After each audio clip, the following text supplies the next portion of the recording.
welcome back to The Lower Shelf. I'm Autumn, and I'm so glad you're joining us today. In this week's episode, Pastor John and Jacob reflect on the meaning of Mother's Day and share biblical encouragement for mothers in every season of life. They also invite all of us to pause and consider our own relationships with our mothers, encouraging us to nurture those bonds with love, gratitude, and grace. Let's dive in. Hello, my name is John Shultz, and I serve as the pastor at First Baptist Church, McClenny in McClenny, Florida. And I want to thank you and welcome you for joining us for another episode of The Lower Shelf, where complex problems meet common sense answers. Co-hosting with me is Jacob Hanson. Jacob's our next-gen pastor at FBC Mac, and what a fun thing that we've had on all of these episodes. Today's going to be another fun one. Today we're going to be taking some time to talk about and give thanks for our mothers. You know, Mother's Day is one of those events. It's coming up next week. And you may or may not have heard the history of how Mother's Day became a national celebration. Anna Reeves Jarvis is most often credited with founding Mother's Day. In fact, I found this article after her mother, Anne, died on May 9th, 1905. Jarvis set out to create a day that would honor her and moms as a group. She began the movement in West Virginia, which prides itself as hosting the first official Mother's Day celebration 3 years after at Andrews Methodist Episcopal Church, according to CNN. In 1914, President Woodrow Wilson signed a bill recognizing Jarvis's idea as a national holiday to be celebrated each second Sunday in May. Jacob, let me ask you a question. Tell me a little bit about your mom. Yeah, man. Love my mom. Had still have a great relationship with her. Just super blessed and fortunate by God's grace to grow up in a Christian family, with a Christian mom, Christian dad who loved the Lord, loved the church, loved their kids. And man, when I read this question, the first word that comes to my mind is just selfless. My mom growing up, she anytime we'd have a holiday, Thanksgiving, Easter, Christmas, things like that, she always made sure everybody else had a plate of food, and she may not eat that day. Not because there wasn't enough food, but because she wanted to make sure everybody else had some. She just always had, and still always does have, others first in her mind. And I'm very grateful for a godly mother. Were you the model child growing up? So here's the deal, man. I'm the youngest of four, and so there's a little bit of teasing for all my baby children out there that are listening. You know, I'm like, listen, if they wanted more, they wouldn't have stopped with me. And so they were done. That's right. 4 and done. Save the best for last. Yeah. Did you put your mom through some stuff growing up? Oh man. So I hope not. I mean, Mom, if you're listening, we should have brought Shauna here. That's right. If you're listening, call me and you tell me. But no, I don't think I'm so. going to text her. I hope I didn't put her through anything too crazy. I will say, as I grew older and got into high school, that would probably be the time I would think where put her through some things where her patience with me got tested. Yeah. Not necessarily in a terrible way, but because her and I are actually a lot alike. Our personalities are very similar, and so we notice, like, okay, when we get together, and if I have an opinion about something and she has an opinion about something, we can kind of butt heads. That's right. Yeah. And so but no, we love each other, great relationship, still have a good relationship, and I'm thankful for our listeners who may not know, my family is here at First Baptist McClenny with us, and Mom serves as one of our Bible study group leaders, and so just thankful for her. And bus driver. And oh, that's right. Oh yeah. Bus driver. And the senior adult bus driver. I mean, she's awesome, but she loves the Lord, loves the church, and just grateful. Yeah. As I put this question together, I as well thought about my mom. She was a peacekeeper, but she was also the one that meted out the discipline when we needed it. And my mom's weapon of choice, you'd hear people say, go out and cut me a switch. My mom's weapon of choice was a fly swatter, and she was able to use it with precision. Man, I have lots of great memories. My mom passed away many years ago. Lots of great memories. I've shared this before with our folks, I think, is that Mom passed away, and it was a long time ago. And I'd gotten to the place that I almost forgot what her voice sounds like. Now, I know now with technology, hopefully you're going to save videos, you save other things, so you're not like me that you grew out of time and you forget what your mom's voice sounds like. But I forgot what her voice sounded like. And I happen to remember that Pam and I recorded, or actually Pam set it up. She was coming back from the hospital. She had breast cancer and she's coming back home, and Pam set out a cassette recorder, an actual small cassette recorder, as she was coming in, and you could hear the kids' voices. They were real small, probably 3 and 4 years old. And Mom was coming home. And then we had to say, okay, we got to find that cassette. And I looked everywhere, couldn't find it. One day, a few years ago, Pam came out with a cassette in her hand and said, what do you got? And it was Mom's voice on cassette. But we didn't have anything to play the cassette. Right. Oh, yeah. So we had to take it somewhere. And they converted it from a cassette to a CD. And the first time I heard it, I thought, boy, that doesn't sound like Mom's voice. I asked Pam, is that Mom's voice? She said, yeah, it is. And I listened to it, and I have a recording of it, even on my laptop now, in an MP3 file. And every now and then I need to just record it, because you can forget what a person's voice sounds like. And when you hear the voice and recognize their voice, it takes you right back to that moment. And I just say this to everybody that's listening, man, don't ever take for granted that you're always going to have your mom with you, because we're just a call away, or a phone call or a text away from them not being with us. So, that's just kind of a real sobering moment to really kind of think about. Jacob, what's the word that you would have for those who don't have a good relationship with their mom? Or how about a listener who has never met their mom and now their mom? What kind of a word would you have for them? Sure, yeah. I'd preface this and tell you, listen, I'm not an expert here at all. I come from the background, like I shared, like we heard just a minute ago.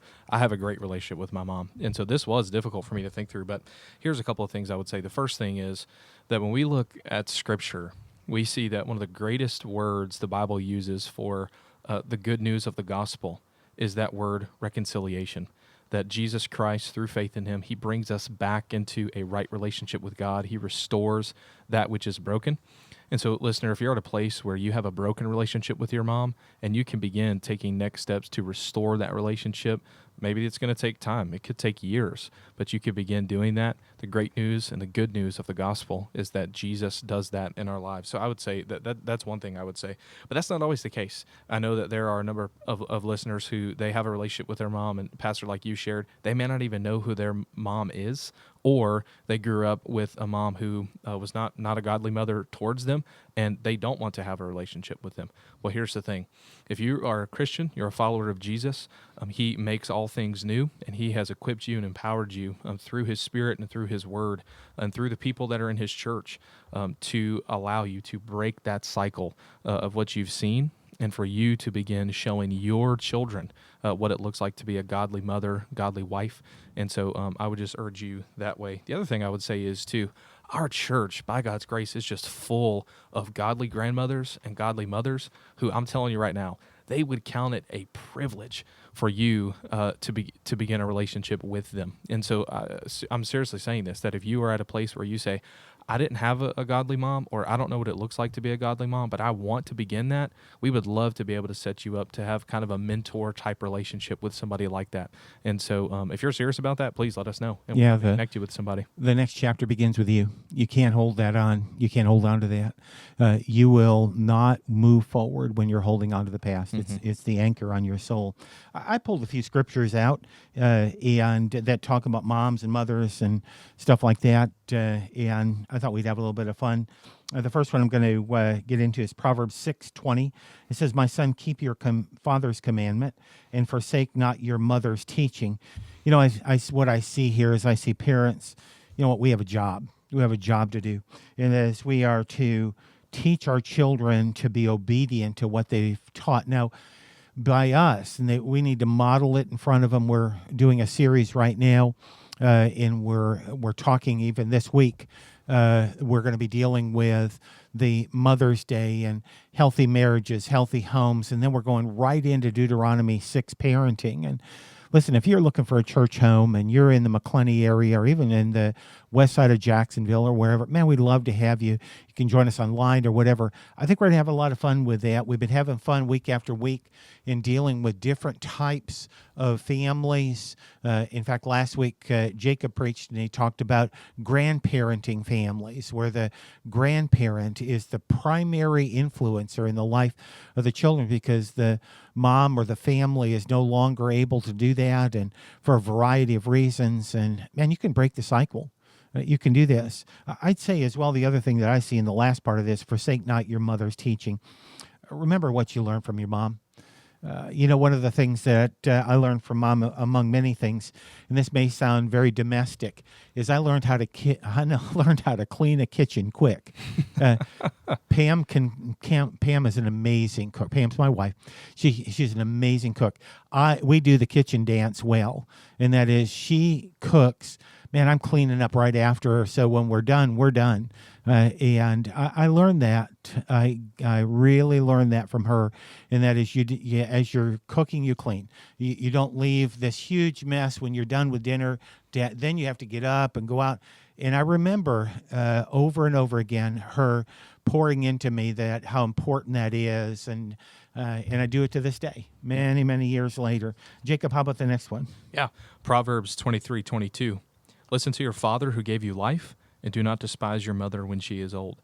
Yeah, I mean, when we look at the Proverbs, we see not necessarily promises, but principles on how we should live as God's people in God's world to have God's wisdom. And so all that to say, like you shared, Pastor, I mean, we see the emphasis on the family and the children. Moms and dads have a responsibility to teach their kids, and kids who are listening, you have a responsibility to listen to your mom and dad insofar as they're giving you godly advice with godly wisdom. The other thing I see here, too, is that...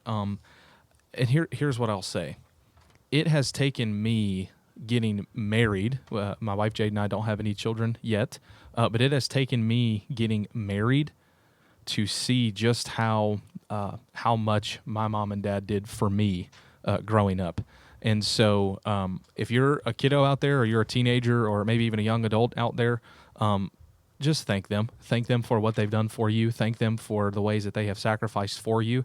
I don't think that's something that people are really going to fully understand or grasp until they're in that situation. Sure. Until a husband and wife become a mom and a dad, and they realize, wow, there is so much that they gave up for me. Mm-hmm. And so that's kind of the thing I see here. But also, we care. They have cared for us throughout our lives, and so we see that in the second half of the verse, do not despise your mother when she is old.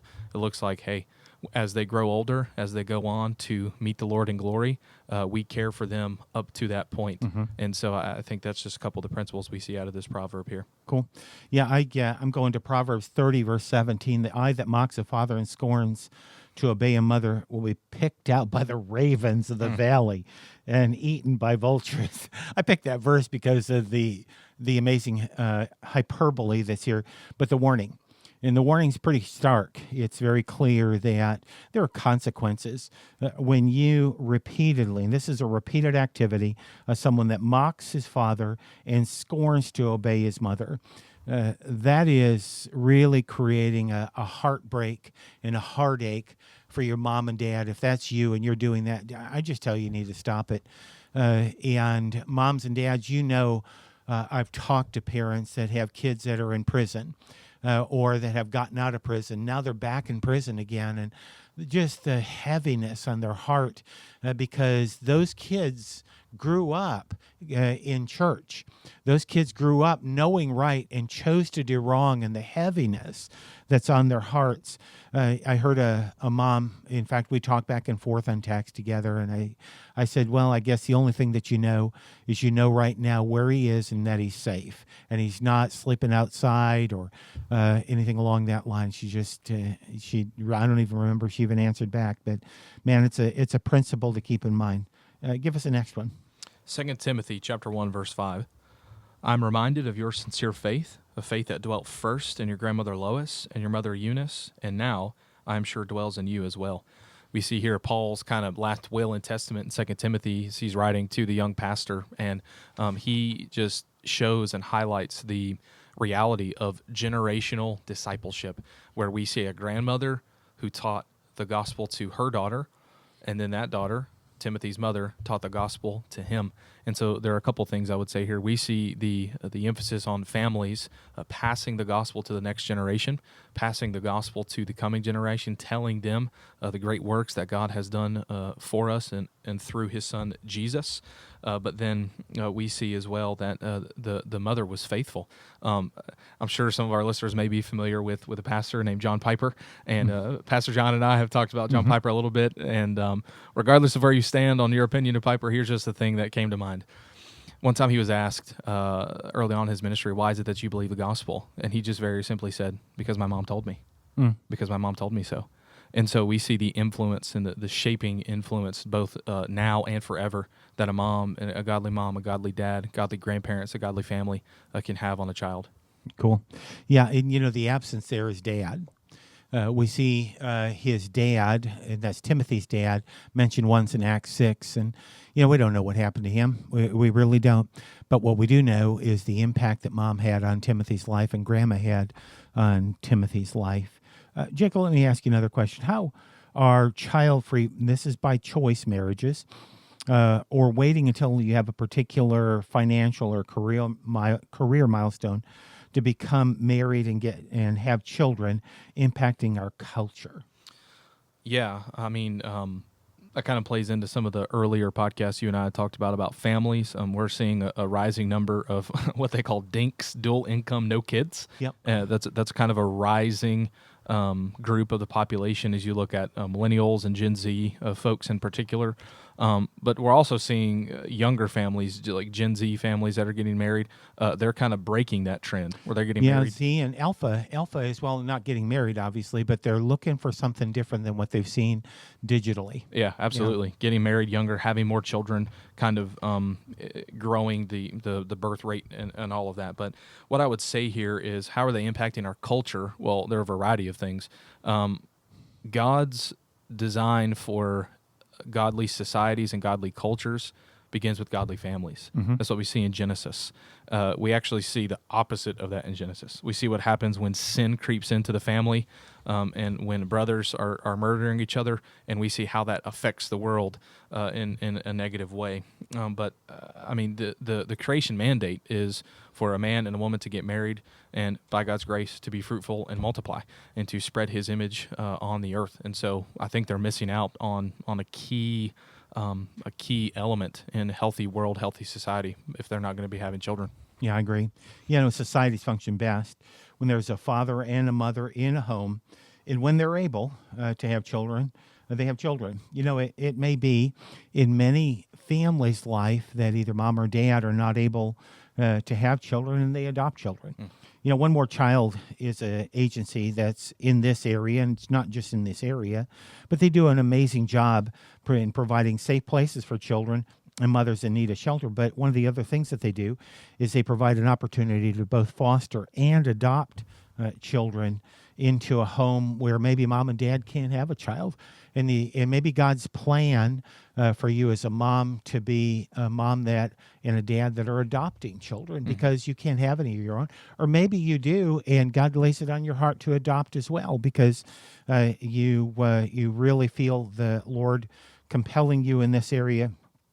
It really may be the ability for you either way to be able to have children, but societies on a whole are healthy, functional, and right when a mom and a dad are together as a functional unit and they're having children. Jacob, speaking to the young mom and dad who this Mother's Day is their first Mother's Day that they're actually parents. They're feeling the weight of being a parent. They have chosen together that mom will not go back to work, but will care for their child. What instruction would you have for them? Yeah. If you have been listening to the Lower Shelf podcast as we began back a number of months ago, we started talking about finances and just being godly stewards of the resources He gives us.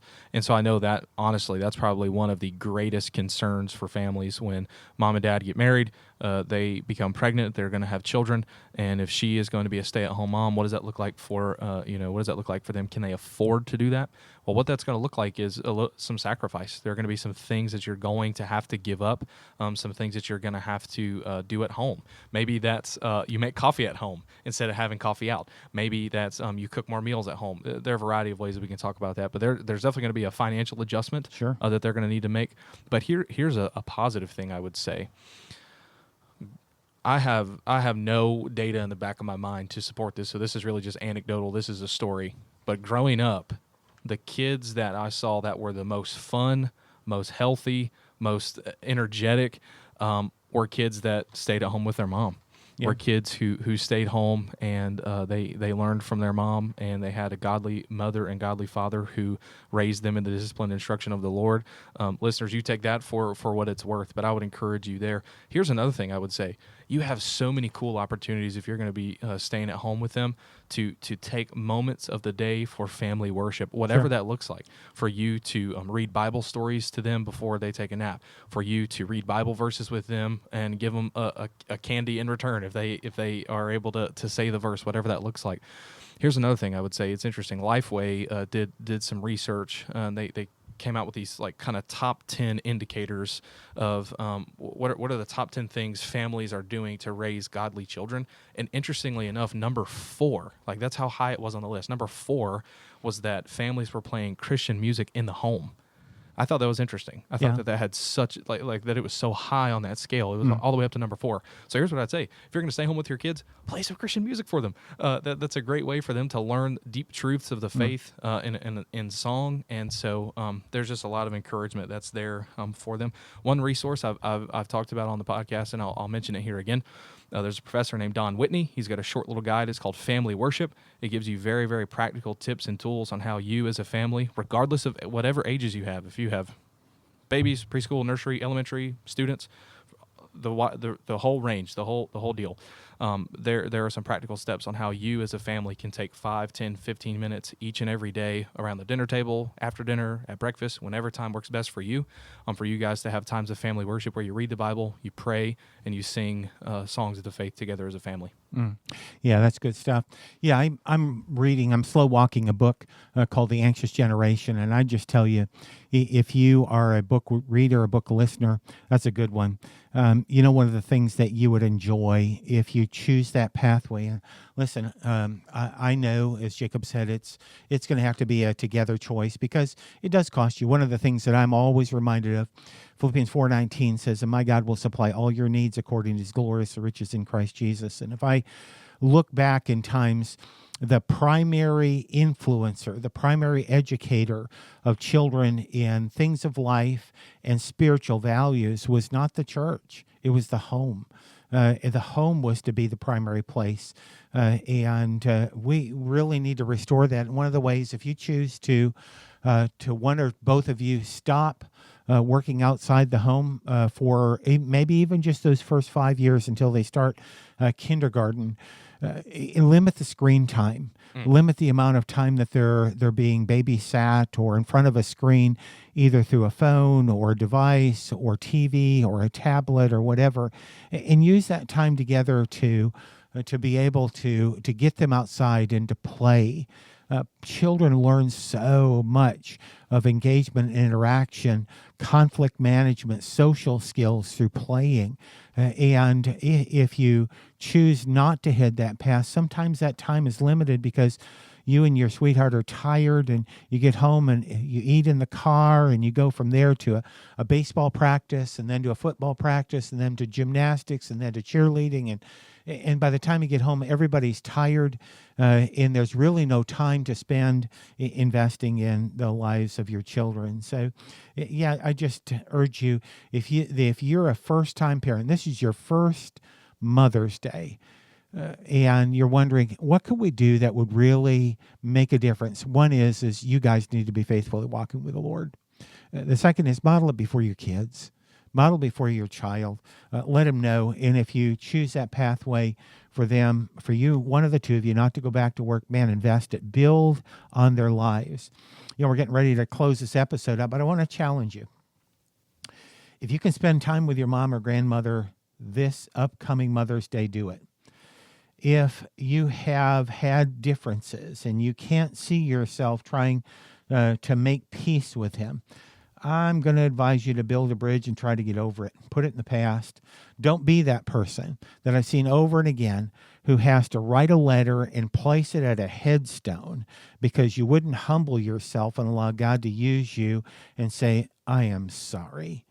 Remember Ephesians 4:32, it says, be kind to one another, tenderhearted, forgiving one another as God in Christ forgave you.